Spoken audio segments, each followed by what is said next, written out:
وكفى وسلام على عباده الذين اصطفى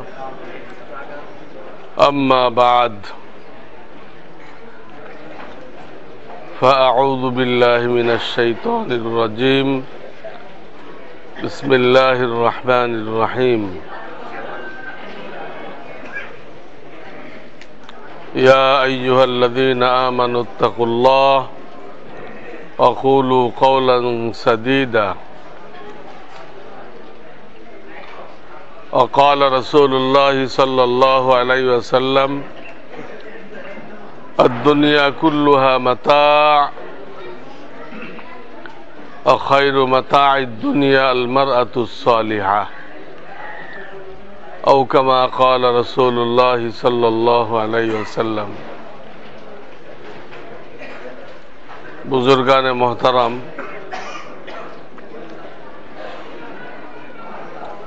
बर्तमाने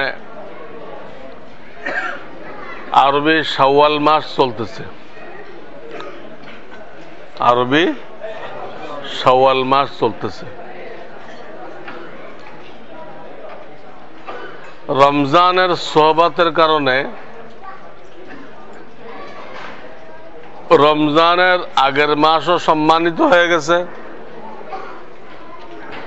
যেখানে শবে বরাতের রোজা আছে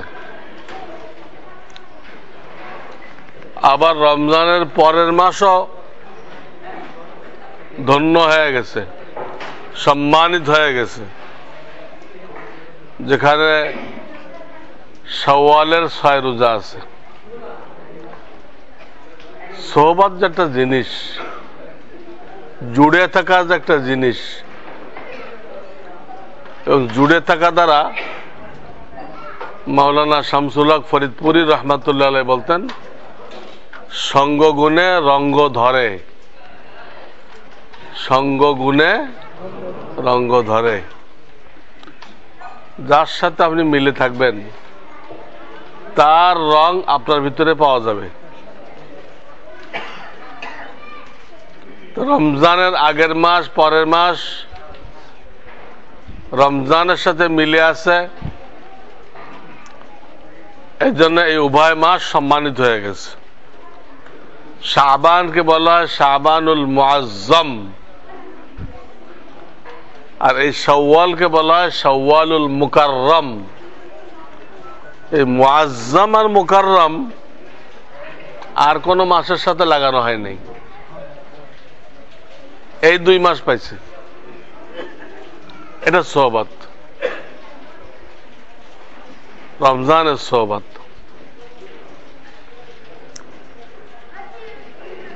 লাইলাতুল কদর পাইছে কোরআনের সোহবত লাইলাতুল কদর কি পাইছে ওই রাতে কোরআন নাযিল হয়েছিল লৌহে মাহফুজ থেকে প্রথম আসমানে এই কারণে লাইলাতুল কদর ধন্য হয়ে গেছে বহুত ফজিলত কাজেই এই সোহবতটা গুরুত্বপূর্ণ এটা আমাদের আমলে আনতে হবে আল্লাহ ওয়ালাদের সোহবত কোরআনে কারিমের সোহবত এখানে কেন আসা হয়েছে এখানে অনেক আল্লাহ ওয়ালারা আসেন তাদের সোহবত পাওয়া যাবে সোহবত থেকে সাহাবী হয়েছিলেন প্রত্যেকদিন কিছুক্ষণ কোরআন সামনে নিয়ে বসা তেলাওয়াত করতে পারেন আর নাই পারেন কোরআন নিয়ে বসা কোরআনের সোহবত ওটা কোরআনের সোহবত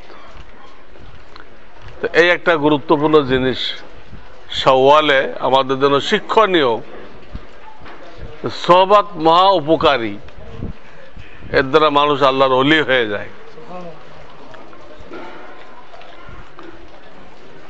শাওয়ালের দ্বিতীয় বিষয় হলো 6টা রোজা এটা একত্রেও রাখা যায় আলাদা আলাদাও রাখা যায় এই 6টা রোজা রাখতে পারলে হাদিসে আসছে আল্লাহ তাআলা তাকে সারা বৎসর রোজা রাখার সওয়াব দান করবেন। এটা শাওয়ালে রাখতে হবে, পরে রাখলে এই ফজিলত পাওয়া যাবে না, পরে রাখলে এই ফজিলত পাওয়া যাবে না। আলহামদুলিল্লাহ অনেকের হয়ে গেছে, অনেকে চলতেছে।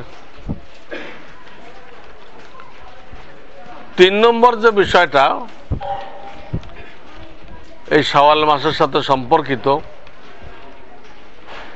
সেটা আর একটা ইবাদত, যেটাকে আমরা না বুঝে আনন্দ ফুর্তি মনে করি, নিছক অনুষ্ঠান মনে করি না, অনেক বড় ইবাদত, বিবাহ শাদী। শরিয়াতে 12 মাসই জায়েজ, কিন্তু শাওয়ালের মধ্যে সুন্নত, পুরা শাওয়ালের যে কোনো দিন হোক এটা সুন্নত।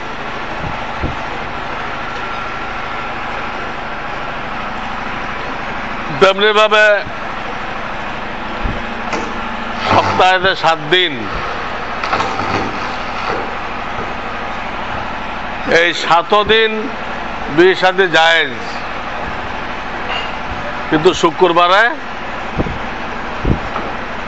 শুক্রবারে কি সুন্নত। যে কোনো জায়গায় বিয়ে শাদী হইতে পারে, যে কোনো ঘরে, মাঠে, ময়দানে, প্লেনে, রকেটে, স্টিমারে, সব জায়গায় বিয়ে যায়, কিন্তু আল্লাহর ঘরে সুন্নত। এতে পঞ্জিকাতে বিভিন্ন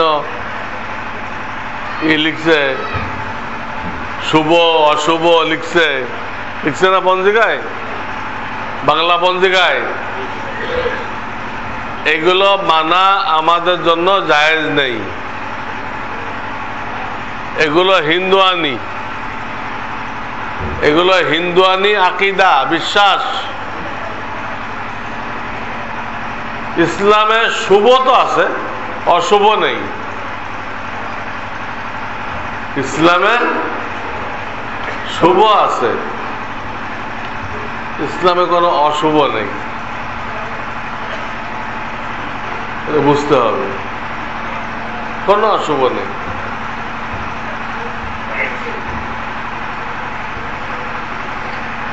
তো এই শাওয়াল মাসে যেহেতু বিবাহ শাদী উত্তম সুন্নত, কাজে যারা পারে তারা 3টা জমা করবে, শাওয়াল, জুমা, মসজিদ।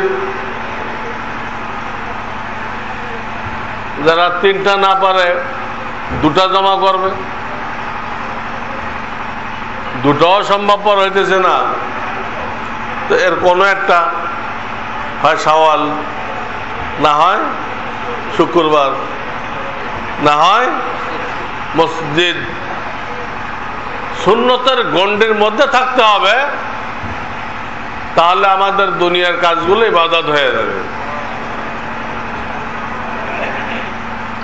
তো এখানে আমাকে ফোনে জানানো হয়েছে এক ভাই, যেখানে একটা বিবাহ পড়াইতে হবে। আমি বললাম ভালোই, শাওয়ালে বিবাহ সুন্নত, আজকে বিবাহের উপরে 2-4টে কথাও হবে, তো সেই সাথে আমলি মস্ক হয়ে যাবে। বিবাহের কি বিবাহ পড়াই দেওয়া হবে, তো তারা সামনে থাকবেন। বিবাহের কথা আমাকে যারা জানাইছিলেন, ওনারা দয়া করে সামনে থাকবেন।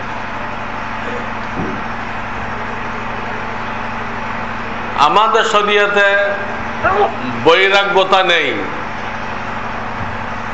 বিবাহ না করে আপনি জঙ্গলে জঙ্গলে ঘুরবেন, মসজিদের কোনায় বসে থাকবেন, মসজিদের কোনায় বসে থাকবেন, তা আমাদের শরীয়তে নেই, জায়েজ নেই। বিবাহিত জিন্দেগি যাপন করতে হবে, ওইটাই সব বেশি। নবীজি সুন্নত তরক করে আল্লাহ আল্লাহ করলেন, নবীজি বলবেন যে তুমি তো আমার দলভুক্তই না, তুমি তো আমার দলভুক্তই না, তুমি ইবাদত কি কাজে আসবে? নবীজি যদি এই কথা বলেন তুমি আমার দলভুক্তই না, আমার সুন্নতকে জিন্দা করো নাই, সুন্নতকে আমলে আনো নাই, সব শেষ। বিবাহের সবচেয়ে গুরুত্বপূর্ণ উদ্দেশ্য নবীজি বিবাহ করার জন্য তাকিদ করেছে। আওলাদ বাড়াইতে বলছেন, আমরা চক্ষু খোলা রাখি, কিছুক্ষণ হবে বয়ান, একটু কষ্ট করে চক্ষু খোলা রাখি, বন্ধ করে রাখলে একটু পরে ঘুমায় যায়, অটোমেটিক ঘুমায় যায়। তো নবীজি আওলাদ বাড়াইতে বলছেন। ইহুদিরা আমাদের সরকারকে বুদ্ধি দিচ্ছে মানুষ কমাও, সরকার সব জায়গায় লিখে দিছে, খামের মধ্যে, স্টাম্পের মধ্যে, সব জায়গায় লিখে দিছে।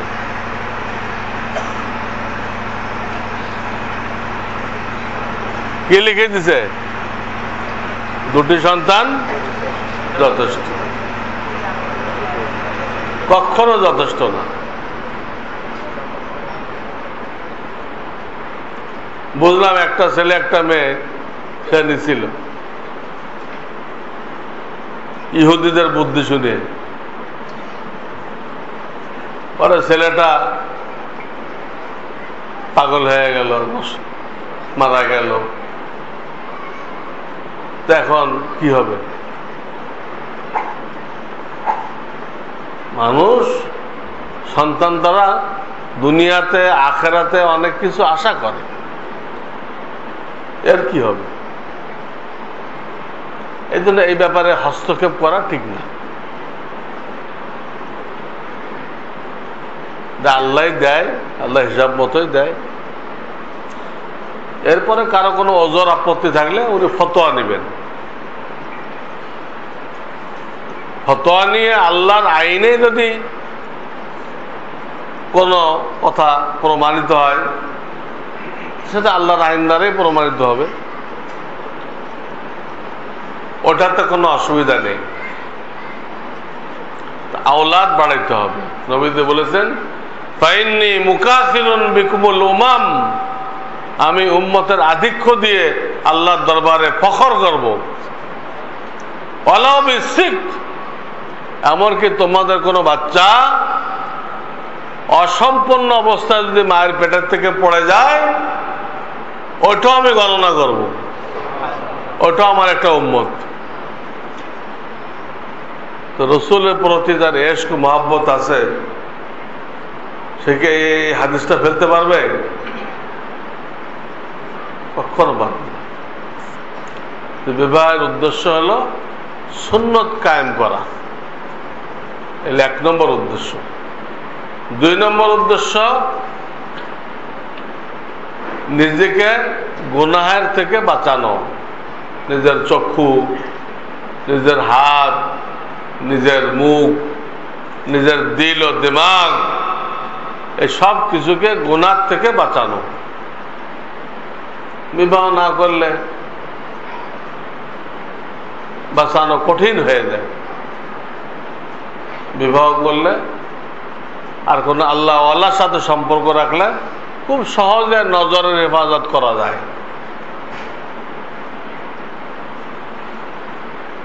দুটো একসাথে লাগবে, বিবাহ করতে হবে, কোন আল্লাহ ওয়ালার সোহবতও লাগবে। তা না হলে ও কোনো মহিলাকে দেখলেই তাকাইতে থাকবে, বারবার তাকাবে। আল্লাহ না করুক আরো আগে বাড়বে। বর্তমান দুনিয়ায় যা ঘটতেছে, বিশেষ করে কলেজ ভার্সিটিগুলো তো আর বলার কিছু নেই। এগুলোকে কোনো শিক্ষা প্রতিষ্ঠান বলা যাবে কিনা, এটা অন্য কিছু, এটাই ভেবে পাই না। এমন নোংরা হয়ে গেছে। বর্তমান যারা ইয়ং আছে তারা বুঝবে, আপনারা যারা বয়স্ক হয়ে গেছেন তারা তাদের সময় এটা দেখেন নাই, যে এখন আমাদের যুবক যুবতীরা হায়া শরম খায়ে কত নিচে নেমে গেছে, এটা আপনাদের দিমাগেও আসবে না। এই জন্য আমাদের বইয়ের এলান করা হলো ইশাআতুস সুন্নাহ। এখানে মেয়েদেরকে স্কুল কলেজে পড়ানো যাবে কিনা এই ব্যাপারে একটা গুরুত্বপূর্ণ ফতোয়া আছে। হযরত মাওলানা ইলিয়াস রাহমাতুল্লাহ শায়েখ, গত শতাব্দীর সবচেয়ে বড় আলেম মাওলানা আশরাফ আলী থানভী রাহমাতুল্লাহ মুরব্বী মুফতি রশিদ আহমদ গঙ্গোহী সাহেবের ফতোয়া ইশাআতুস সুন্নাহ, একটু আগে বই এলান করা হলে এই বইতে দেখে নেব। তো বিবাহের 2 নম্বর উদ্দেশ্য হলো গুনাহ থেকে বাঁচানো। 3 নম্বর উদ্দেশ্য নেক সন্তান হাসিল করা। নেক সন্তান যদি কেউ তৈরি করতে পারে তাহলে সে কামিয়াব। এই সন্তানরা যত নেক কাজ করবে কবরে ওই বাপ মায়ের আমলনামায় যোগ হবে। ছেলে মেয়েরটা কমন হবে না, কিন্তু ওই পরিমাণ বাপ মার আমলনামায় যোগ হবে। হাসরের ময়দানে তাদের নেকির পাল্লা ভারী হয়ে যাবে। সন্তান না হলে এটা হয়। সন্তান যদি ছোটকালে মারা যায় তো বাপ মাকে বেহেশতে নেওয়ার জন্য হাসরের ময়দানে আল্লাহর সাথে ঝগড়া করবে। ঝগড়া মানে জোরদার সুপারিশ, জোরদার। তো আল্লাহ বলবেন ওই বাচ্চাকে, হাদিসে আসছে, আইয়ুহাত তিফলুল মুরাগি মুরাব্বাহু আদখিল আবাওয়াইকাল জান্নাহ। হে তোমার পরওয়ারদিগার সাথে ঝগড়া করনেওয়ালা বাচ্চা, তোমার ঝগড়া করার দরকার নেই, তোমার আব্বা আম্মাকে জান্নাতে লয়ে দাও। আল্লাহ ওর সাথে ঝগড়া করবে না। ঝগড়া যে জন্য করতেছে ওইটা বাস্তবায়ন করে দেবে। ঝগড়ার দরকার নেই, তুমি লয়ে দাও। আল্লাহ দিছেন, আল্লাহ দিছেন। ইল্লা মান আযিনা লাহুর রহমান, আল্লাহ তাকে ইজাজত দেবে। দেখেন সন্তান হলে কত কাজে লাগে। আলেম বানাইলে, হাফেজ বানাইলে কত কাজে লাগবে। তারা জান্নাতে যত উপরে থাকবে আপনিও সেখানে থাকবেন, তারা শাফাআত করতে পারবে। সন্তান থাকলে, কোন সন্তান আল্লাহ রাস্তায় শহীদ হয়ে গেল, তা আপনার জন্য আরো খুশির বিষয়। আপনার নাজাতের ব্যবস্থা হয়ে গেল, ওসিলা হয়ে গেল। হাদিসে ঘটনা পাওয়া যায়, জিহাদের ময়দানে এক লোক তার জওয়ান ছেলেকে বলতেছে, বাবা আগে বাড়ো, জিহাদ করো, জিহাদের ময়দানে তোমার ওসিলে আমি জান্নাতে যাব। ছেলে আগে বাড়ছে, শহীদ হয়ে গেছে। পরে নিজে আগে বাড়ছে, তো নিজেও শহীদ হয়ে গেছে। এই খবর তার বাড়িতে আসছে। আশপাশের সমস্ত মহিলারা জমা হয়েছে তার বিবির কাছে। তো তার বিবি ওই মহিলাদেরকে বলল, তোমরা যদি আমাকে সান্ত্বনা দিতে আসে থাকো তো তোমরা বাড়ি চলে যাও, আমাকে সান্ত্বনা দেওয়ার প্রয়োজন নেই। আল্লাহ আমাকে সান্ত্বনা দিচ্ছেন। আর তোমরা যদি আমাকে সুসংবাদ দিতে এসে থাকো, মোবারকবাদী দিতে এসে থাকো যে আপনি শহীদের স্ত্রী হয়ে গেছেন, শহীদের মা হয়ে গেছেন, হ্যাঁ, তাহলে আমি তোমাদেরকে মারহাবা জানাই দিচ্ছি। মারহাবাম বিকুন্না, তোমাদের জন্য মারহাবা দিচ্ছি। হ্যাঁ, সান্ত্বনা দিতে আসলে চলে যাও, আর সুসংবাদ দিতে আসলে মারহাবা। বুঝলেন?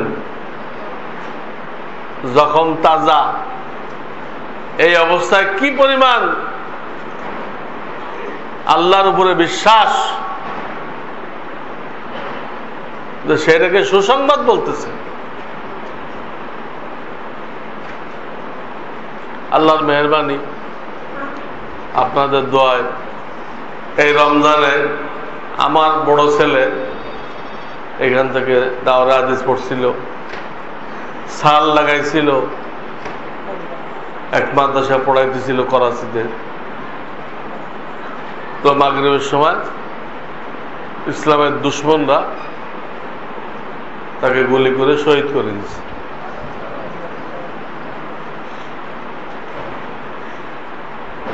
তো অনেক ভাই আমাকে সান্ত্বনা দেওয়ার সময় বলছেন, হুজুর আপনার এই দুঃসংবাদটা আমি জানছি,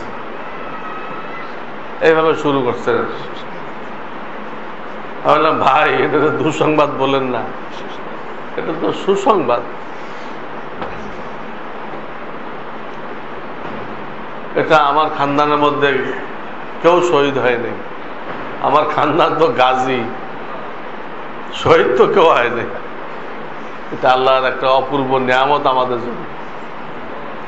ওলামারা যেরকম শাফাআত করবে, হাফেজরা শাফাআত করবে, শহীদরাও কি করবে? শাফাআত করবে। তা আপনার সন্তান থাকলে না আপনি আশা করতে পারেন, সন্তানই নেই। সন্তান থাকলে বিভিন্ন রকম নেক কাজের আশা করা যায় ওই সন্তান দ্বারা। ওটা একটা নিয়ে ইসলামের দৃষ্টিতে এইসব নিয়েতে বিবাহ করতে হবে।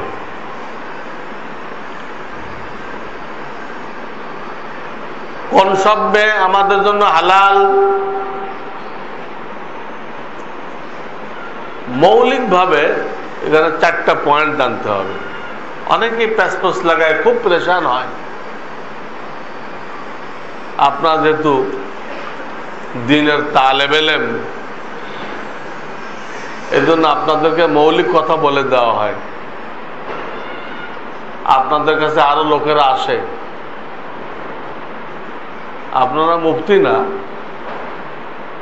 কিন্তু আপনাদের আশপাশের লোকেরা আপনাদেরকেই মুফতি মনে করে, কিন্তু আপনারা মুফতিদের কাছে আসেন। এই জন্য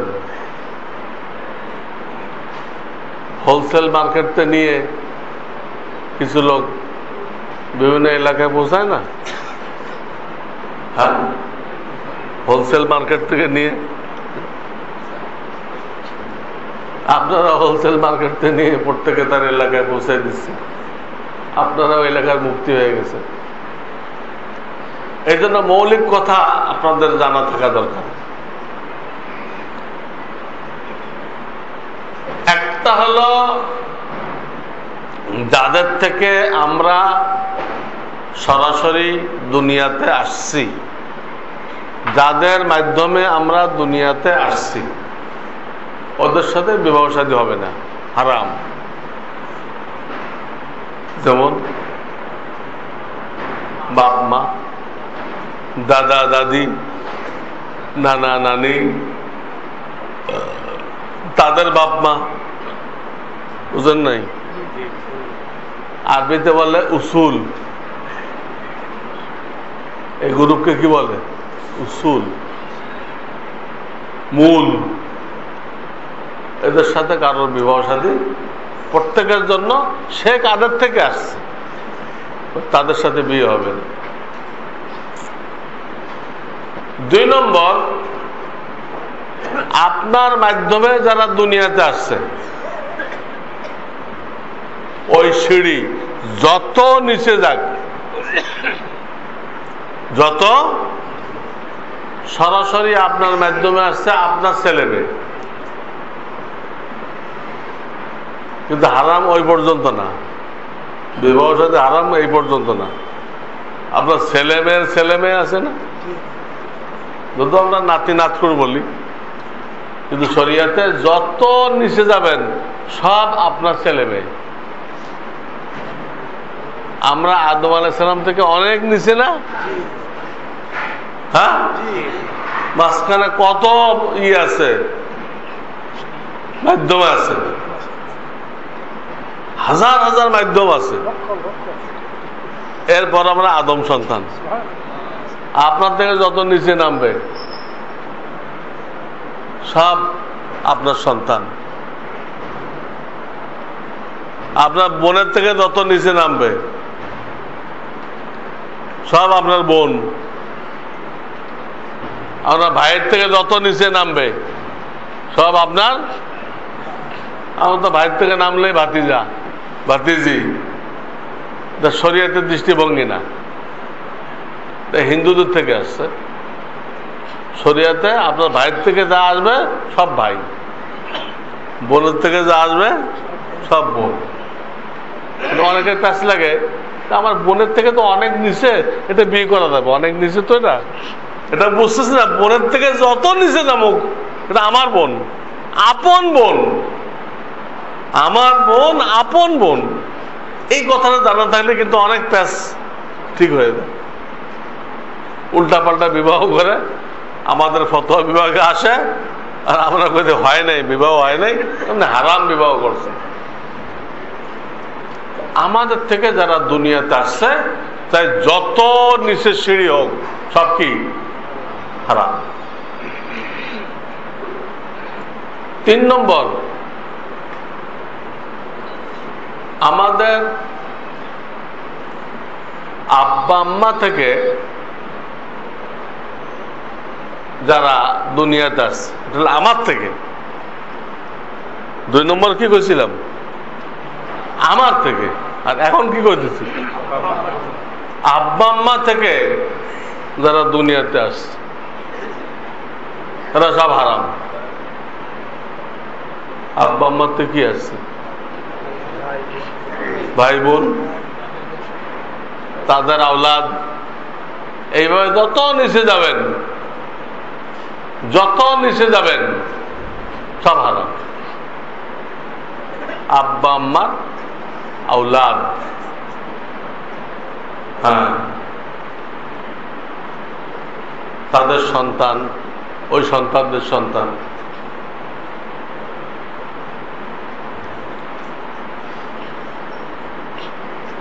এর মধ্যে আবার কিন্তু ভাগ আছে।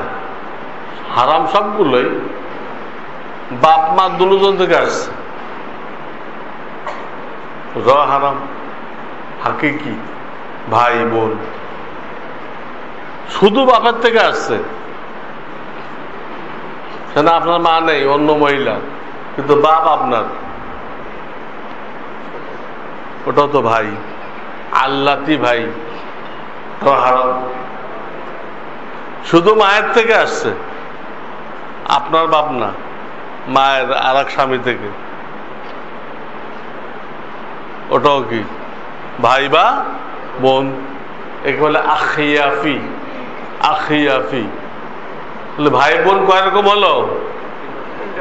3 রকম। হাকিকি, আল্লাতি বাপ শরিক যেটা, আর আখিয়াফি মা শরিক।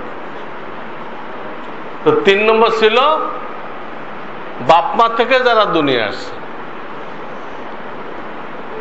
4 নম্বর বাপ মার উপরে যারা আছে, বাপের উপরে দাদা, পরদাদা, আর যত দাদা আছে। বাপের উপরে কে? দাদা, পরদাদা, আর যত পরদাদা আছে, এসব একটা একটা কাতার। মায়ের উপরে কে আছে? নানি, পরনানি, এর উপরে যত আছে। 3 নম্বরটা ছিল সরাসরি বাপ মা। 4 নম্বরটা বাপ মার উপরে, যত উপরে যান, যত উপরে যান।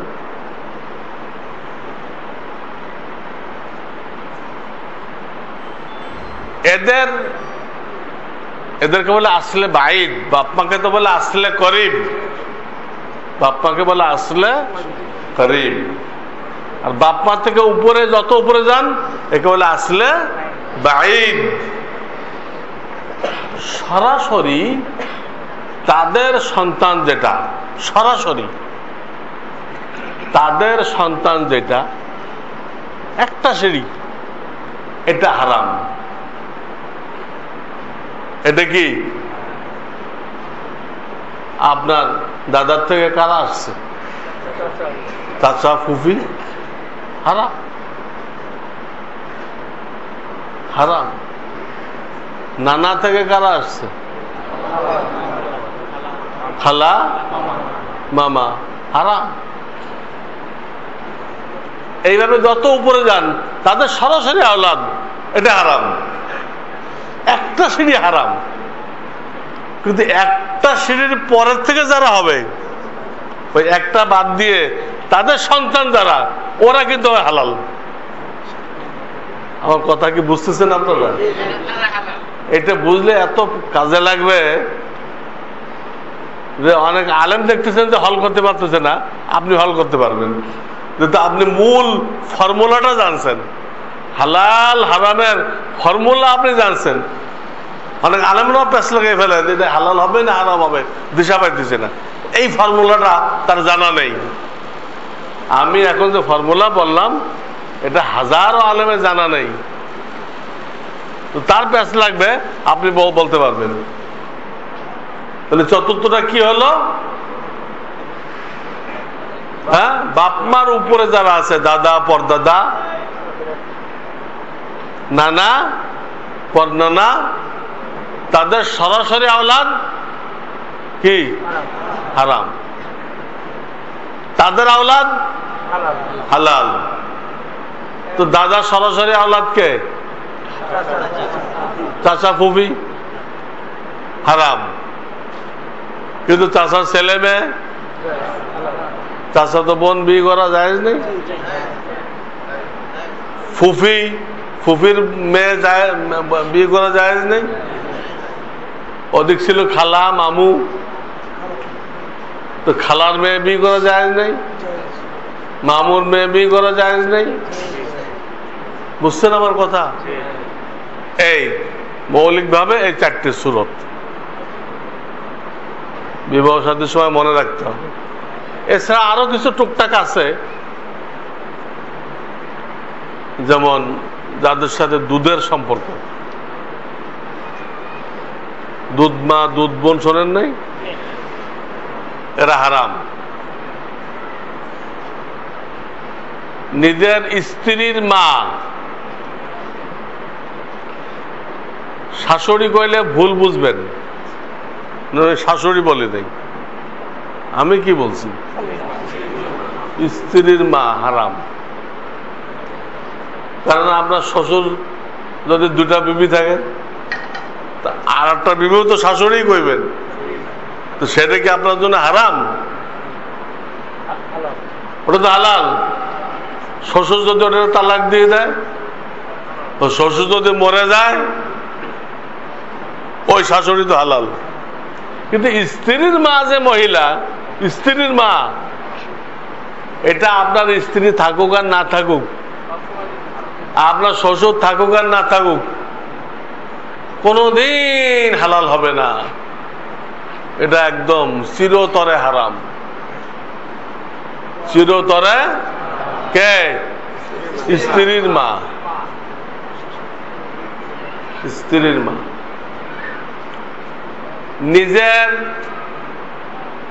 নিজের ছেলেদের স্ত্রী, যে মহিলার কোনো এক জামানায় আপনার কোনো এক ছেলের সাথে বিয়ে হয়েছে, ওই মহিলা চিরতরে আপনার জন্য হারাম। কথা বোঝেন নাই?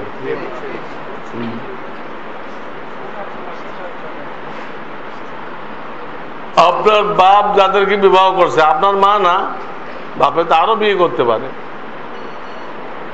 ওটা আপনার জন্য চিরতরে হারাম। দুই বোনকে একসাথে বিবাহ করা, দুই বোন মানে দুই আপন বোন, দূরবর্তী বোন হলে এটা জায়েজ হবে। দুই আপন বোনকে একত্রে কি করা হারাম। হ্যাঁ, একটা মারা গেছে, তালাক পড়ে গেছে কোনো কারণে, তার ইদ্যত চলে গেছে, মরে গেলে 4 মাস 10 দিন ইদ্যত পালন করতে হয় না, ইদ্যত হয়ে গেছে, তখন তার আপন বোনকে বিবাহ করা জায়েজ, বিবাহ করা জায়েজ। একসাথে করলে আগেটা ঠিক থাকবে, প্রথম যেটা করছেন ওটা ঠিক থাকবে, পরেরটা বিবাহ হবে না। বুঝে আসছে? এছাড়া যে কোনো স্বামীওয়ালা মহিলা, কোন স্বামীওয়ালা মহিলাকে বিবাহ করা জায়েজ নেই। আল মুহসানাতু মিনান নিসা, হ্যাঁ, নবীজি সাল্লাল্লাহু আলাইহি সাল্লামের বিবিদেরকে উম্মতের কারোর জন্য বিবাহ করা জায়েজ না। কেন? আমাদের নবীজি বিভিন্ন হাদিস প্রমাণে তিনি হায়াতুর রসুল, কিছুক্ষণের জন্য মারা গেছেন, কিন্তু এখন ওনাকে আল্লাহ ভিন্ন ধরনের, অন্য মুর্দাদের মতো না, ভিন্ন ধরনের হায়াত দিচ্ছেন। আমাদের আমলনামা দেখতেছেন, খুশি হইতেছেন, অসন্তুষ্ট হইতেছেন, কাউকে হেদায়েত দিচ্ছেন, ভিন্ন ধরনের হায়াত, হায়াতুর রসুল। তাহলে ওনার বিবির স্বামী নবীজি কেমন যেন জিন্দা আছেন, নবীজি জিন্দা আছেন, তার স্বামী জিন্দা আছে, তার স্ত্রী বিবাহ করা যায় গেছে।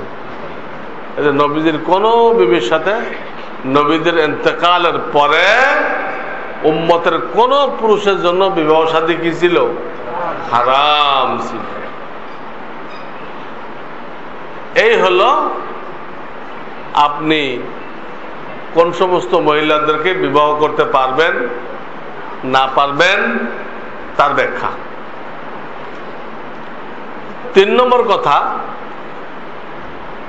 আপনি মেয়ে খুঁজতেছেন বা কেউ ছেলে খুঁজতেছে, কেউ মেয়ে খুঁজে আর কেউ, এই খোঁজাখুঁজির ভিত্তি কি বানাবেন?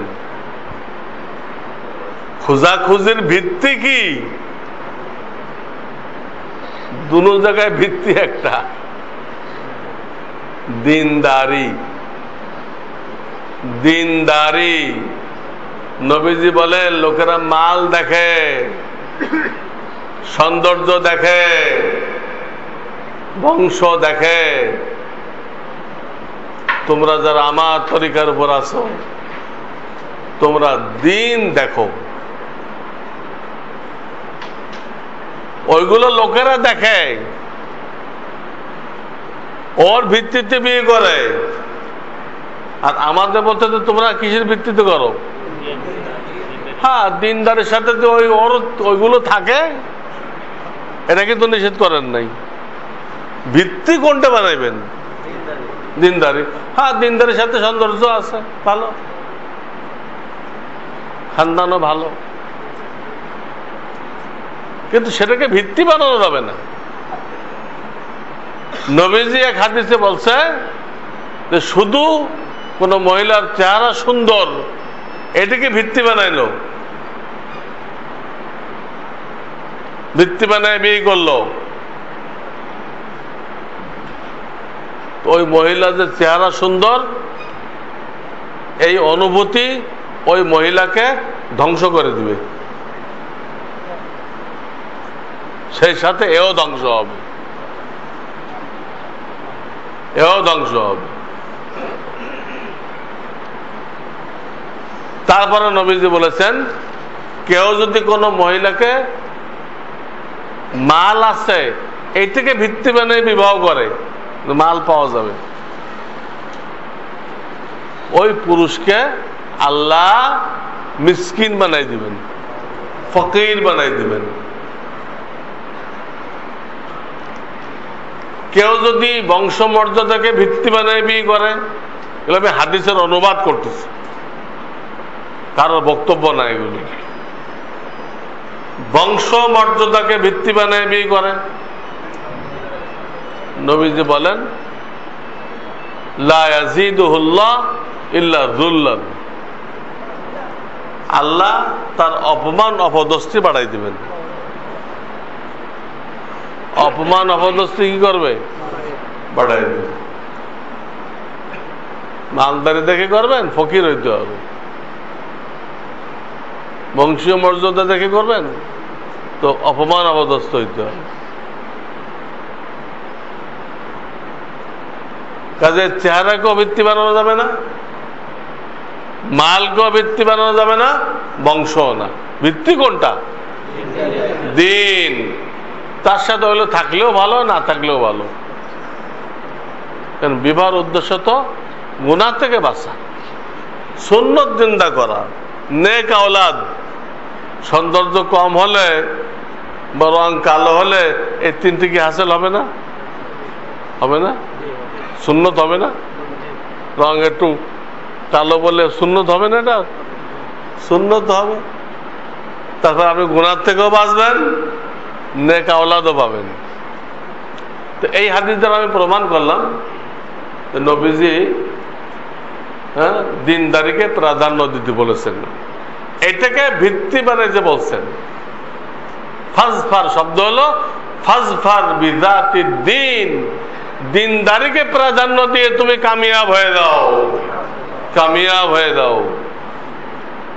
তারিবাত ইয়ামিনুক, আর এই কথা যদি ভালো না লাগে তো ধ্বংস হয়ে যাও। উল্টাটাও কই দিছে, আমি যে কথা বললাম এইভাবে বিবাহ করো, এটা তোমার কাছে ভালো লাগলো না, তুমি ধ্বংস হয়ে যাও, ধ্বংস।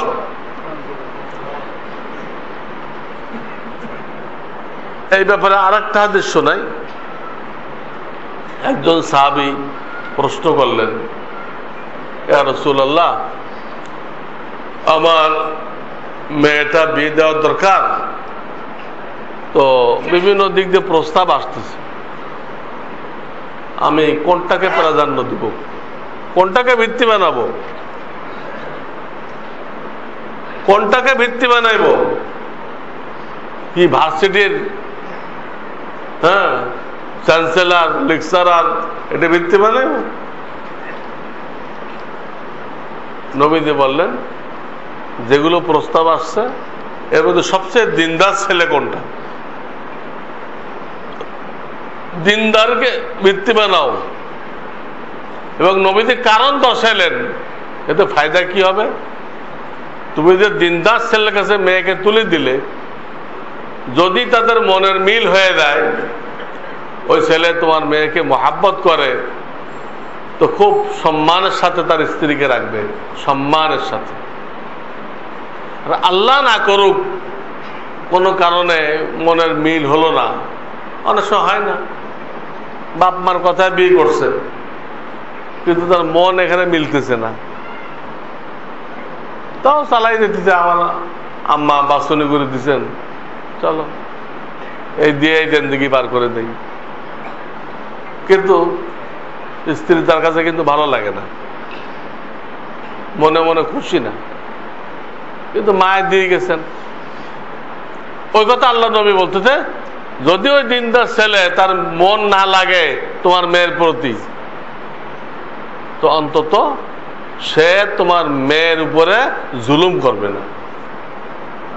মন লাগলে তো অনেক ইজ্জতের সাথে রাখবে, মন যদি নাও লাগে এতটুকু তুমি নিশ্চিত থাকো তোমার মেয়ের উপরে জুলুম করবে না।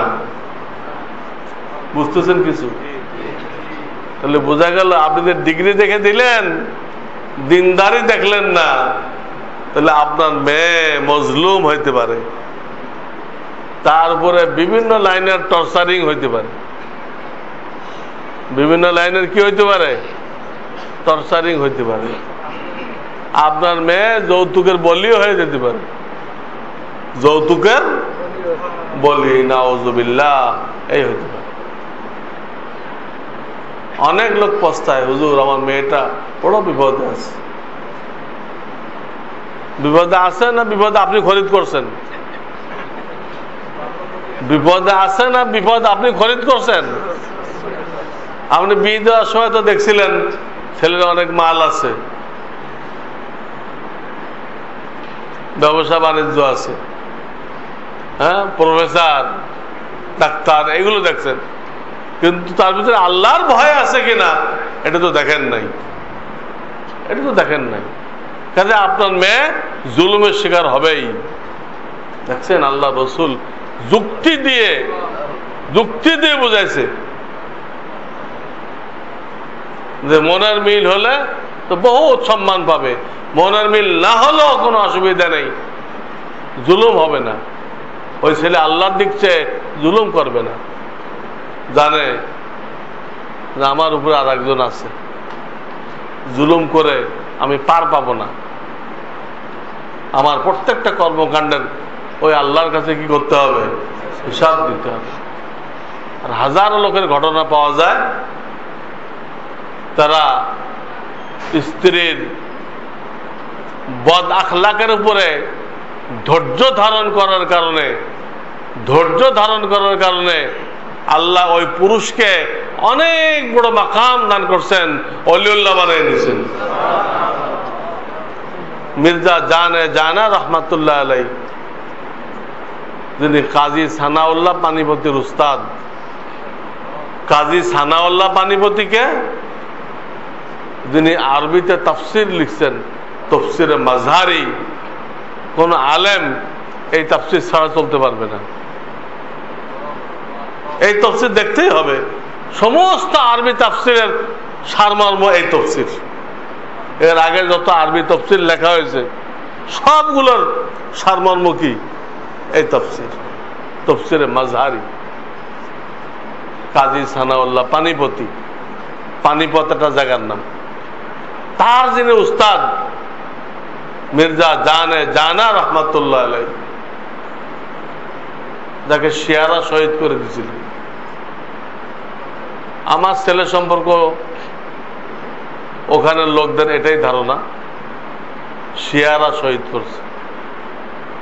ওখানে শিয়ারা সুন্নিদেরকে শহীদ করতেই থাকে, তাদের কাজ এটা। এই মির্জা জানা রহমাতুল্লাহ আলাই, উনি স্বপ্ন দেখলেন, আল্লাহর পক্ষ থেকে ওনাকে ইলহাম করা হলো যে দিল্লির অমুক বস্তিতে একটা মেয়ে আছে,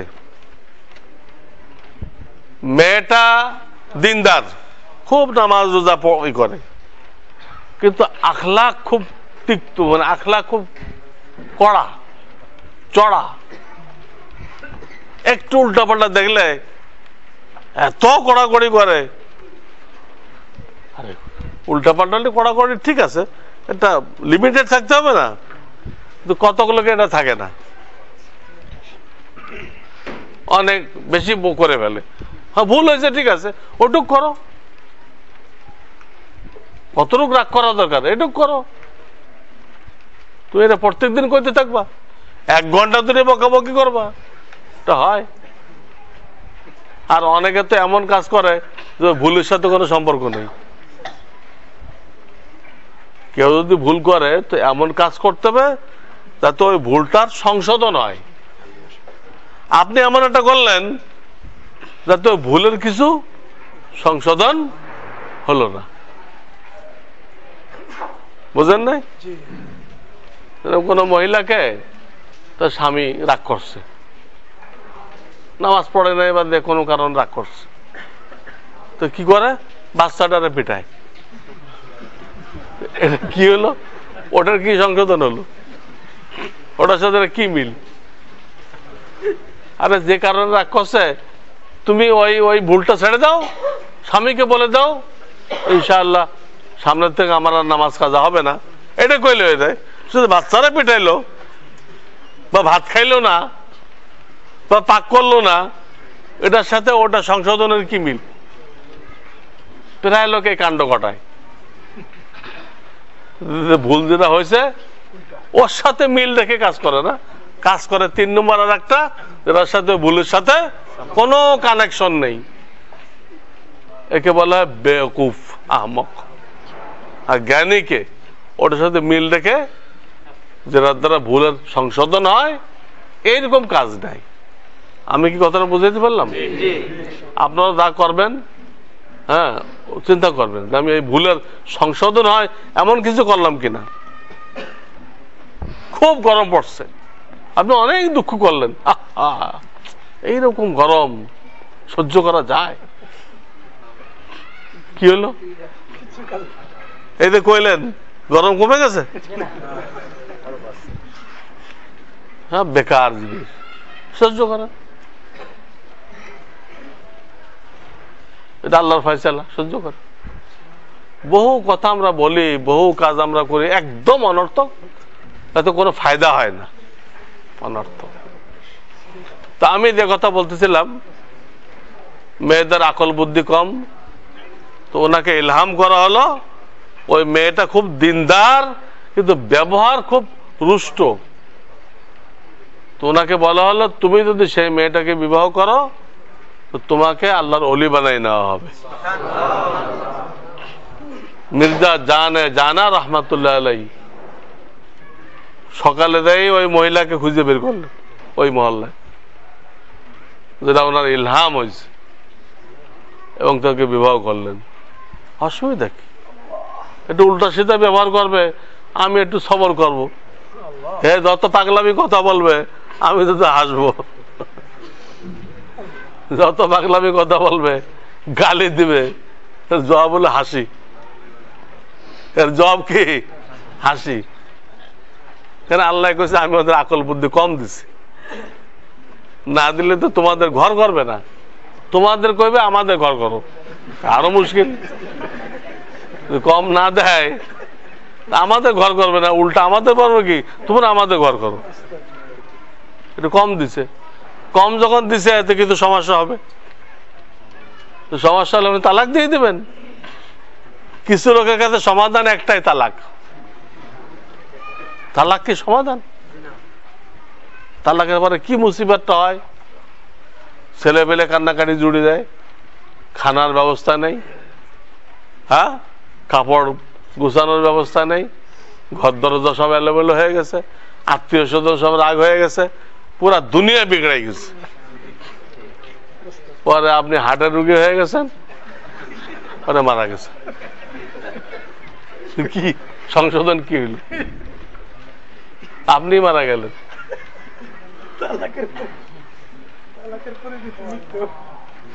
তালাকের পরিবর্তে দেখেন, আরে তালাকটা আসলো কই থেকে? আপনি আল্লাহ আল্লাহদের সোহবতে রাগ কন্ট্রোল করা শেখেন নাই।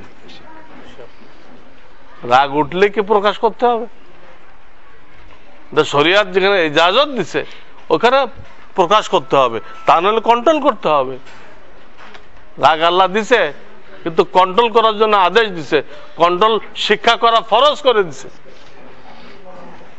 এটা কাউকে শায়েক বানায় তাকে বলতে হবে, হুজুর আমার রাগ বেশি, আমার লোভ বেশি, হারাম পয়সা নেই, আমার অহংকার বেশি, আমার ভিতরে হিংসা আছে, এগুলো চিকিৎসা দেন, চিকিৎসা নিতে হবে।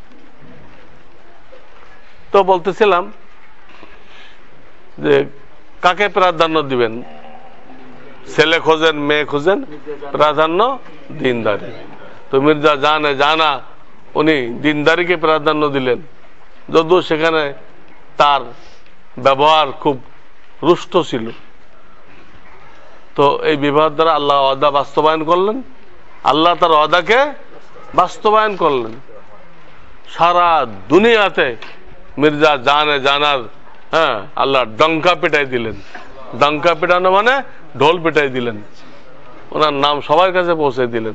উনি একজন বহুত বড় আল্লাহর ওলি ছিলেন, বহুত বড় আলেম ছিলেন। তো ওনার অনেক মুরিদান ওনার কাছে অভিযোগ করত, ওই বাসায় কোনো কাজে যাইতো, খানা আনতে বা বাজার টাজার দিয়ে আসতে যাইতো, তো গেলে ওই বিবি উল্টাপাল্টা কইতো, তোমার মাক্কার পীর রে বললো। মাক্কার পীর মানে ধোকাবাজ, এটা বললো। তো মুরিদান তো সাংঘাতিক ক্ষিপ্ত হইতো, কি কয় এত বড় আল্লাহ মাক্কার কইতেছে, হুজুর আজকে তালাক দিয়ে দেন, আজকে তালাক দিয়ে। বাবা উনি বলতেন, মির্জা জানা আমার কাছে যে আসছো, আমার নাম যে আল্লাহ সারা দুনিয়ায় পৌঁছাই দিছে, এই মহিলার বদাখলাকের উপরে সবর করার দরুন আল্লাহ আমাকে এই নিয়ামত দান করছেন। তো সেইটা যদি সরাই দিই তা আল্লাহর নিয়ামত তো চলে গেল। আমি যে এত বড় পীর হয়েছি আর লোকেরা আমার কাছে হুমড়ি খেয়ে পড়ছে, গোড়া তো ওই মহিলা।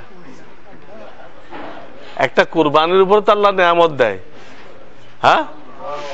তো ওনার কুরবানিটা কি? ওই মহিলা উল্টা সিধা করতেছে, উনি সব মাফ করে দিচ্ছে। বলো, এটা একটা কুরবানি, ত্যাগ। আল্লাহু আকবার। তো দিনদারিকে প্রাধান্য দিতে হবে। আর একটা কথা হলো, বিবাহতে লেনদেন কি? সির্ফ দুটা লেনদেন আছে। কয়টা? স্ত্রীকে নিজের তৌফিক অনুযায়ী মোহর দিতে হবে, তৌফিক অনুযায়ী মোহর দিতে হবে। সবার জন্য মোহরে ফাতিমি না। মোহরে ফাতিমি 150 তোলা রূপার বাজার মূল্য। বর্তমান বাজারে মনে করেন 1.5 লক্ষ টাকা। যদি কারো তৌফিক থাকে তার জন্য সুন্নত, রিক্সাওয়ালার জন্য তো সুন্নত না। ও তো দিন আনে দিন খায়, ও 1.5 লাখ টাকা কোত্থেকে দিবে? যে পারে তার জন্য সুন্নত। তো এই মোহর দিতে হবে। আর নিজের তৌফিক অনুযায়ী বিবাহের 3 দিনের মধ্যে অলিমা খাওয়াইতে হবে। কয়দিনের মধ্যে? 3 দিনের মধ্যে। কোনো ধার কর্জ করা যাবে না, বন্ধক রাখা যাবে না, যা আছে তাই। গরু খাওয়ান, ছাগল খাওয়ান, ছাগলের তৌফিক নেই মুরগি খাওয়ান, মুরগির তৌফিক নেই ডিম ভেজে খাওয়ান, ডিমের তৌফিক নেই বিস্কুট খাওয়ান। কিন্তু ধার কর্জ করা যাবে না, বন্ধক রাখা যাবে না। বলা হয়েছে যা তৌফিক আছে। কিছু আত্মীয় স্বজন বন্ধু বান্ধবরে খাওয়াই দিল, এটা সুন্নত জিন্দা হয়ে গেল, সুন্নত জিন্দা হয়ে গেল। এই দুটা লেনদেন আছে। এর বাইরে আমরা যত লেনদেন করি, এই দিতে হবে সেই দিতে হবে, অমুক সমুক অনেক লেনদেন করি না? বা ছেলে বলে আমার 200 লোকের খাওয়াইতে হবে, এটা তো একটা লেনদেন। এগুলো সব নাজায়েজ, হারাম। এবং হাদিসে আসছে এই শর্ত করে যারা গেল, দাখালা সারেকান ও খরাজা মুগীরান। মেয়ের বাড়িতে তো খাইলেন, মেয়ের বাড়িতে চোর হয়ে ঢুকলো, ডাকাইত হয়ে বেরোয় আসলো। মেয়ের বাড়িতে কোনো অনুষ্ঠান বিয়ের সময় হাদিস কোরআনে নেই, ছেলের বাড়িতে আছে, ওটার নাম অলিমা। ওটার নাম কি? যেটা আমরা নাম দিচ্ছি বউ ভাত। শরিয়াতের পরিভাষা পাল্টানো ঠিক না। শরিয়াতের পরিভাষা পাল্টানো কি না? ঠিক না। তাহলে অলিমাকে অলিমায় বলবেন, একে বউ ভাত বলবেন না। কেউ মরে গেলে তাকে মারহুম বলবেন, এটা দোয়া। মারহুম মানে কি? আল্লাহ তার উপরে রহমত নাযিল করুক। আপনি গেলেন প্রয়াত, তো কি এটা? এমন একটা উদ্ভট জিনিস, এর কোনো অর্থ নেই, এর কোনো দোয়া নেই, বাস একটা আবিষ্কার করছে। এটা মুসলমানদের জন্য সাজে না। মারহুম দোয়া, এটা মুর্দারের জন্য দোয়া। এটা তো এই দুটো লেনদেন আছে, এর বাইরে শরীয়তে কি নেই, কোনো লেনদেন নেই। আর স্বামীকে জানতে হবে স্ত্রীর হক, স্ত্রীকে জানতে হবে স্বামীর হক। কড়াই ক্রান্তিতে হক আদায় করতে হবে। আমার লেখা ইসলামী বিবাহ নামক কিতাবে দেখে নেবেন। আপনি স্বামী স্ত্রীর হক জানেন, আর স্ত্রীকে দেখাই দেন তুমি স্বামীর হকটা পড়ে নাও। আর যদি কোনো সময় কথা কাটাকাটি হয়, ওই কিতাব খুলে দেন, তুমি তো বকাবকি করতেছো, কোনটা উল্টা করছে আমি দেখাও, এই যে কিতাব, কোনটা আমি ব্যতিক্রম করছি যে তুমি রাগ হইলা, কারণ দেখাও। ওর ভিতরতে দেখাইতে হবে, ঝগড়া শেষ হয়ে যাবে। এই হক আদায় করতে হবে। বান্দার হক এটা জরুরি, বান্দার হক আদায় করা জরুরি। এই প্রসঙ্গে আরো অনেক কথা আছে। সন্তানাদি আসবে, আল্লাহ দিবে, তাদের কি হক, সুন্দর নাম রাখতে হবে, আকিকা করতে হবে, হ্যাঁ, কোরআন শিখাইতে হবে, এগুলো সব ওই বইতে আছে। ইসলামী বিবাহ এই বইতে আছে। শ্বশুর শাশুড়ির কি দায়িত্ব? মেয়ে পক্ষ মনে করবে আমার একটা ছেলে বাড়ছে, কি বাড়ছে, একে নিজের ছেলের মতো দেখতে হবে, ক্ষমা করতে হবে। ছেলে পক্ষ কি মনে করবে, ছেলের বাপ আমার একটা মেয়ে বাড়ছে, কাজে গোড়ায় নিতে হবে, গোড়ায় নিতে হবে, মাফ করে দিতে হবে। কিন্তু আমাদের দেশে তা হয় না। আমাদের দেশে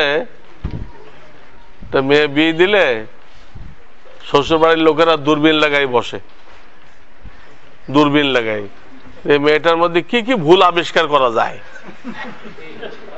আরে 18-20 বছর মেয়ের এমনি তাদের আকল কম, আর এর তো এমন কোনো অভিজ্ঞতাই হাসিল হয় নাই। মহিলাদের এমনি আকল কম, আর এর কোনো অভিজ্ঞতাই হয় নাই। এ তো দূরবীন ছাড়াই অনেক ভুল পাওয়া যাবে। আপনি চলবেন কেমন দুনিয়াতে? এটা সিস্টেম না। আপনার মেয়ে তো আর একখানে দিচ্ছেন, তারা যদি দূরবীন লাগায় চলবে কেমনে? না, এগুলো না। বাস যা হয়েছে হয়েছে, বাপে যদ্দূর পাশে শিখাইছে, এখন আমরা বাকিটা শিখাই নিব, আমরা বাকিটা। আমার শায়েখ বলতেন এই কথা, হারদি হযরত এই কথাটা বললাম, ছেলে পক্ষ কি মনে করবে, মেয়ে পক্ষ কি মনে করবে, আমার শায়েখের হুবহু কথা। তো এই কথাগুলো খেয়াল রাখতে হবে, তাহলে ইনশাআল্লাহ এই বিবাহ শাদী মস্ত বড় ইবাদত হবে, মস্ত বড় ইবাদত হবে।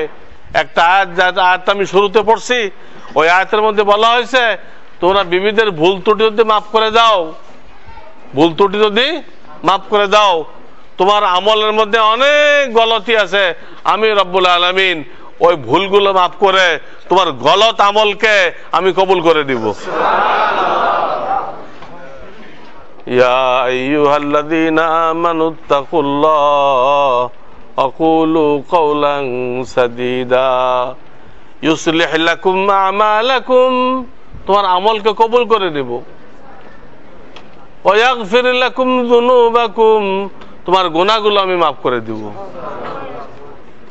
স্ত্রীর ভুল ত্রুটি মাফ করে দিলে তার গলত আমল আল্লাহ কবুল করবে, তার গুনাহ খাতা আল্লাহ মাফ করে দিবে।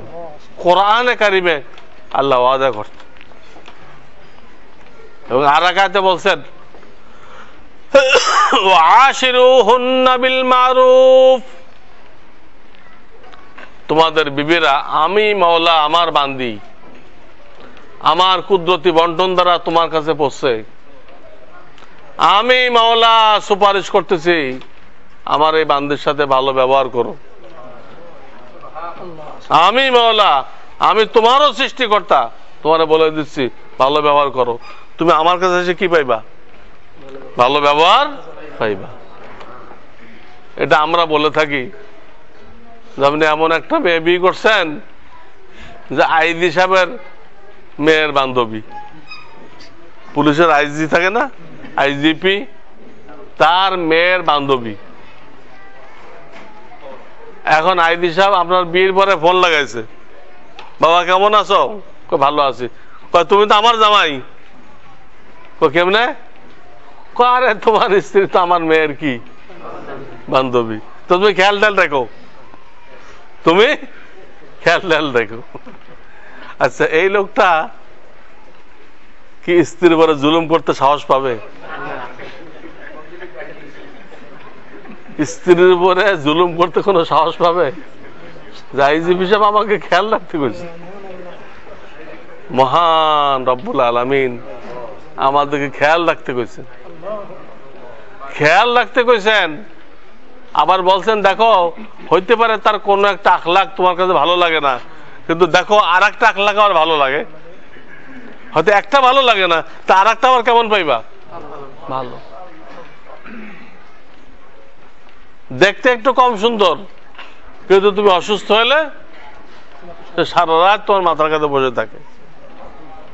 আরেকজনটা সুন্দরী, কিন্তু স্বামীর এই পরিমাণ খোঁজ খবর নেয় না। কোনটা লাভজনক? কম সুন্দরী? আর শুধু সুন্দরী দেখে বিয়ে করা তো শরীয়তে নিষেধ। ওই দিন হাকিম আক্তার সাহেব, যাকে করাচির হজরত বলে, উনি আল্লাহর কাছে চলে গেছেন। উনি আল্লাহর কাছে চলে গেছেন। ওনার একটা কিতাব পড়তেছিলাম, ওখানে উনি লিখছেন যে বেশি সুন্দরী মহিলা বিবাহ করা এটা দলিল যে আল্লাহ কোনো অসন্তুষ্ট হয়ে তাকে নিজের রহমত থেকে দূরে সরাই দিয়েছেন।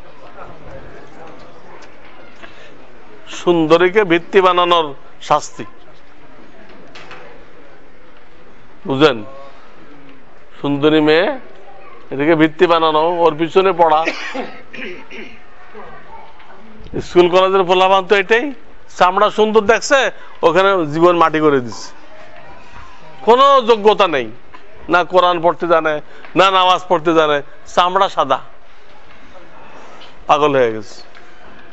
কি ভিত্তি বানাই দেবে কিচ্ছু জানে না। উনি কত মারাত্মক কথা লিখছে যে আল্লাহর রহমত থেকে তাকে দূরে সরাই দেওয়ার জন্য আল্লাহ তাকে ওখানে লাগাই দিছে। তুই ওইটা নিয়ে ব্যস্ত থাক, আমার সাথে তোর কোনো সম্পর্ক নেই। আর আল্লাহ যার সম্পর্কে চায় যে সে আমার সাথে মহব্বত রাখুক, আমার সাথে মহব্বত রাখুক, তাকে কোনো সময় অত বেশি সুন্দরী দিবে না। জানে এত বেশি সুন্দর দিলে আমার সাথে সম্পর্কের ভিতরে কমই হবে, কমই হবে না, ওটি নিয়ে মশগুল হয়ে যাবে, মত্ত হয়ে যাবে। ওকে বাঁচানোর জন্য ওকে অত বেশি সুন্দরী দিবে না। আজীব কথা লিখছে উনি, যদি আপনি চিন্তা করেন। আল্লাহ আমাদেরকে বুঝার তৌফিক দান করুন। এখন ছেলেকে আর মেয়ে পক্ষকে, মেয়ের ইকে, মেয়ের উকিল, মেয়ে তাকে উকিল বাপ মনে করে সারা জীবন তার সাথে দেখা সাক্ষাৎ করে, সারা জীবন তার সাথে দেখা সাক্ষাৎ করে। আমার বাপ হয়ে গেছে, এই জন্য থার্ড পার্সন কি হবে না, উকিল বাপ হবে না। নিজের বাপ উকিল বাপ, নিজের চাচা, নিজের দাদা, নিজের নানা, যাদের সাথে পর্দা করতে হয় না, এমন কেউ উকিল বাপ হবে। বুঝতে পারলেন? এখানে খুব খুশি হইলাম, মেয়ের নিজের বাপ যে উনি উকিল হয়ে আসছেন, এটা ঠিক, এটা ঠিক। এতে মেয়েটা আর কোনো গুনাহগার হবে না, গুনাহগার হবে না। আমার লেখাপড়ে হুমায়ুন আহমদ যে বহুত বড় কথা শিল্পী ছিল না, তার এক বইতে লিখছে যে আমিও এই ব্যাপারে ভুলের মধ্যে ছিলাম। মুফতি মনসুরুল হকের একটা লেখা পড়ে আমার এই ভুলটা ভাঙছে যে উকিল বাপ ভিন্ন কেউ হবে না, বরং উকিল বাপ কে হবে, তার বাচ্চা ছাড়া হবে। এ নিধি তার বইতে স্বীকার করছে, আমার নাম নিয়ে, আমার কোন বইতে পড়ছে সে। আর এক কিস্সা আপনাদেরকে শোনাইছিলাম আমি, উকিল বাপের কিস্সা মনে আছে? মনে নাই? গুলশানে এক লোক সেন্ট্রাল মসজিদের মুসাল্লি হজের থেকে 3টা চাদর কিনে আছে, একটা 3000 টাকা দামের, একটা 2000 টাকা দামের, একটা 1000 টাকা দামের। আর কোনটা কাকে দিবে এটা পরামর্শ করার জন্য ওখানে যিনি খতিব আমাদের মুরব্বী মাওলানা মাহমুদুল হাসান সাহেব দামাত বারাকাতুহুম, ওনার কাছে আসছে পরামর্শ করার জন্য কোনটা কাকে দিবে। তো উনি তাকে জিজ্ঞেস করছে আপনার খেয়াল আগে বলেন, আপনার খেয়ালটা কি বলেন, তাহলে তো ভুল হয় তো আমি বলে দিব। তো হচ্ছে যে আমার খেয়াল হলে এই যে 3000 টাকা দিয়ে যেটা কিনছি এটা উকিল বাপকে দেওয়া উচিত, আর 2000 টাকা দিয়ে যেটা কিনছি এটা আমার শ্বশুর আব্বাকে দেওয়া উচিত, আর 1000 টাকা দিয়ে যেটা কিনছি এটা আমার নিজের বাপকে দেওয়া উচিত। বললো কি যুক্তি, কি দলিল কি? যুক্তি হলো উকিল বাপ যিনি উনি তো আমার বিবিকে, আমার জীবন সঙ্গিনীকে আমার হাতে তুলে দিলেন, তাহলে ওনার হকটা বেশি, উনি আমার হাতে তুলে দিলেন, এই জন্য ওনারটা 3000। আচ্ছা ঠিক আছে। এরপরে তা আমার শ্বশুর আব্বা যেহেতু আমার বিবির জনক, এই হিসেবে 2 নম্বরে ওনার হকটা। এরপরে আমার বাপের যেহেতু কোনো অবদান নেই, ওনার 1000 টাকা 3 নম্বরটা। এটা কি ওর দোষ না ওর বাপের দোষ? আমরা তো হাসলাম, কিন্তু বাস্তবে বাপেরই দোষ। বাপে তাকে দিন শিখায় নেই। কোরআন হাদিসের দৃষ্টিতে আল্লাহ আল্লাহ রসুলের পরেই বাপ মার হক। আল্লাহ আল্লাহ রসুলের পরেই কে? বাপ মা। এটা বাপ মা শিখায় নাই। সে যে এমকম বিকম মাস্টার্স পড়ছে ওইখানেও লেখা নেই, ওখানেও। তাহলে যে কোত্থেকে জানবে? বাপ যে কোনো নেয়ামত, বাপের দিকে একবার তাকাইলে একটা কবুল হজের সওয়াব হয়, এইসব কথা কোনোদিন পড়ে নাই সে। এই যে বাপের তোর কোনো কি নেই, অবদান নেই। পরে উনি তারা বুঝাই দিলেন আপনি সবগুলো উল্টা কইছেন, রেখে পুরা উল্টাইতে হবে। 1 নম্বর আপনার বাপ, 2 নম্বর আপনার শ্বশুর, আর উকিল বাপ নামে কোন জন্তু তো শরিয়াতেই নেই। এই নামে কোন জন্তু শরিয়াতেই নেই। হ্যাঁ, নিজের বাপ উকিল বাপ, 3rd উকিল বাপ হবে, এটা শরিয়াতে নেই। বুঝাই দিল। আমাদের এই চলতি এখন কি আগস্ট না? আগস্টের 23 তারিখ থেকে শুরু হবে। যারা আসবে খাতা কলম নিয়ে আসবে। ব্ল্যাক বোর্ডে আমি নকশা করে করে দেখাই দেবো ইনশাআল্লাহ। ব্ল্যাক বোর্ডে আপনারাও নকশা করে নেবেন, আপনারাও নকশা করে নেবেন ইনশাআল্লাহ। হজ করতে আপনাদের কোনো বেগ পাইতে হবে না। কয়েকটা প্রশ্ন উত্তরও রয়ে গেছে। অনেক ব্যক্তির কোনো কাজা নামাজ বাকি নেই, তবে উমরি কাজা নামাজ আছে। তাহলে কাজা নামাজ বাকি নেই কেমনে? উমরি কাজাই তো কাজা নামাজ। কইতে পারে যে নগদ কাজা নেই, পিছনের কাজা আছে, ওটাও তো কাজা। সে সাহেবে তরতিব হবে কিনা? না, উমরি কাজা তো অনেক হয়, 5 বেশি হয়ে গেলে তো আর ই থাকে না। সাহেবে তরতিব থাকে না। যদি মৃত সন্তান জন্ম হয় তবে এ সন্তান বাবা মাকে জান্নাতে নেওয়ার জন্য ঝগড়া করবে কিনা? আশা করি এই সন্তানও বাপ মাকে বেহেশতে নেওয়ার জন্য ঝগড়া করবে। একজন সৎ মায়ের মেয়ের গর্ভের সন্তানকে বিবাহ করেছেন। সৎ মায়ের মেয়ের, সৎ মায়ের মেয়ে তার মানে কি? বাপসরিক বোন, বাপসরিক বোন। তো তার গর্ভের মেয়েরা হবে, ওটা কি হবে? ওটা কি হবে? ওটাও বোন হবে। একটু আগে বুঝাইলাম আমি, ও তো হিন্দুয়ানি পরিভাষা। সৎ মায়ের বোন থেকে যত নিচে যাবেন সব বোন। এই জন্য ইয়াহিয়া আর ঈসা আলাইহিস সালামকে হাদিসে খালাতো ভাই বলা হয়েছে। ইয়াহিয়া আর ঈসা নবীদের মেরাজে গেলেন, ওই হাদিসে ওনাদেরকে কি বলা হয়েছে? খালাতো ভাই। অথচ আমাদের দেশে যে হিন্দুয়ানি পরিভাষা আছে এই অনুযায়ী কিন্তু খালাতো ভাই না। ইয়াহিয়া আলাইহিস সালাম মামু আর উনি হলো ভাগ্নে। ইয়াহিয়া আলাইহিস সালাম কি মামু আর ঈসা আলাইহিস সালাম ভাগ্নে। আমাদের কথা সে মামা ভাগ্নে হয়, কিন্তু হাদিসে তা বলা হয়নি। হাদিসে বলা হয়েছে খালাতো ভাই। ওই তাদের বাপ্পার মধ্যে যে সম্পর্ক ছিল, দুজনের বাপ্পার মধ্যে যে সম্পর্ক ছিল, ওই নিচে ওইটাই বাকি আছে। এই জন্য কি বলা হয়েছে?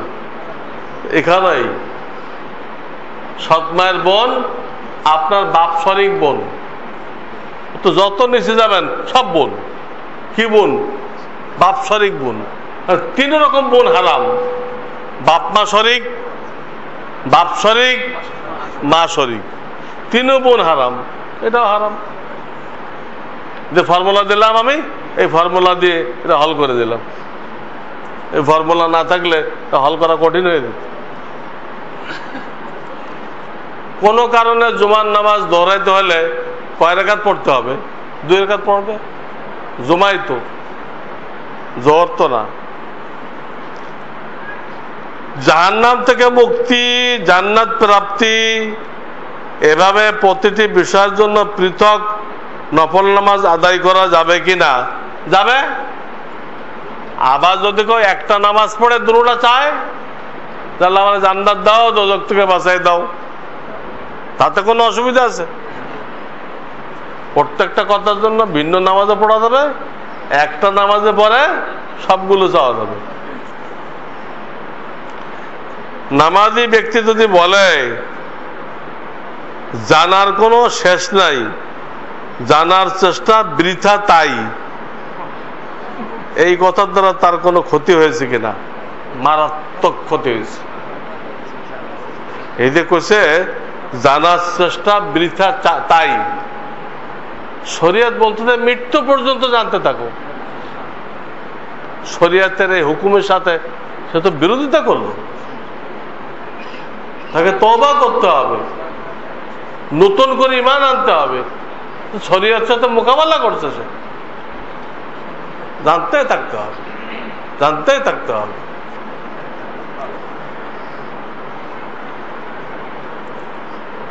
ছেলের নাম হলো বেলাল হুসাইন, পিতা আব্দুল মজিদ।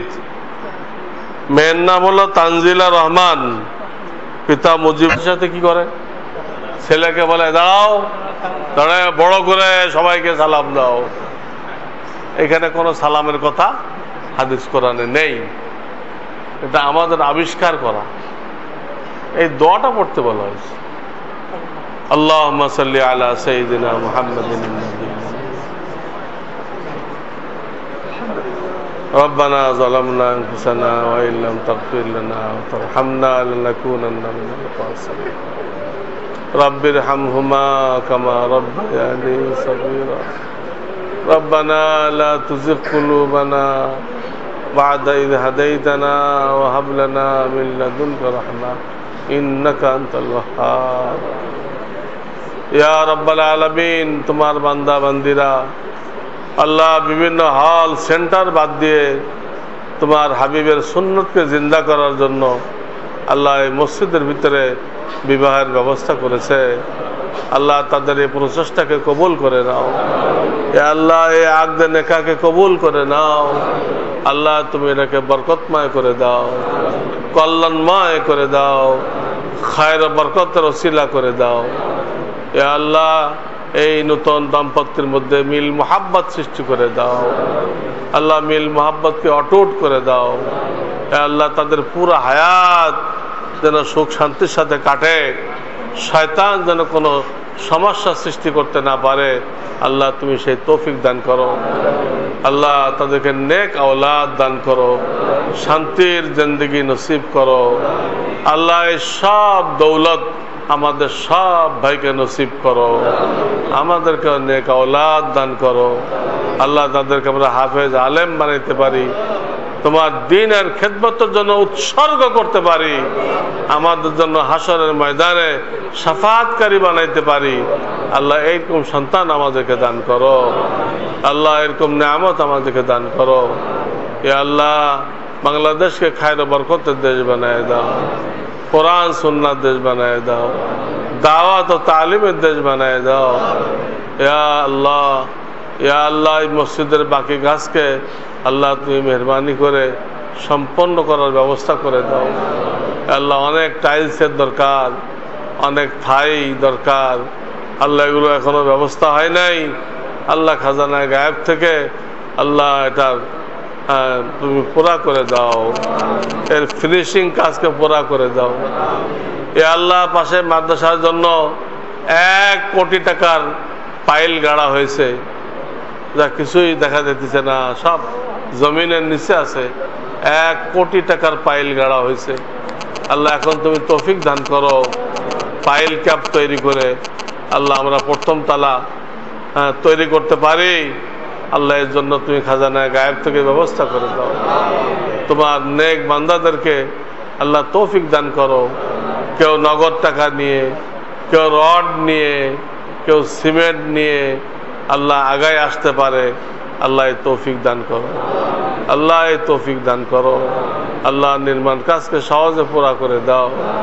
খাজানায় গায়েব থেকে ব্যবস্থা করে দাও এ আল্লাহ আমাদের এই ইজতিমাকে মৃত্যু পর্যন্ত আল্লাহ আমরা এর সাথে সম্পর্ক রাখতে পারি আমাদেরকে এই তৌফিক দান করো এর ওসিলা আমাদের জিন্দেগিকে সুন্নতের নূরে নূরানি করে দাও ইয়া রাব্বাল আলামিন আমাদের যখন তোমার সাথে সাক্ষাতের সময় আসবে আল্লাহ আমাদেরকে কালেমার সাথে ঈমানের সাথে তোমার দরবারে ডেকে নিয়ে আমাদেরকে মাফ করে দিও ربنا تقبل منا إنك أنت السميع العليم وتب علينا إنك أنت التواب الرحيم سبحان ربك رب العزة عما يصفون وسلام على المرسلين الحمد لله رب العالمين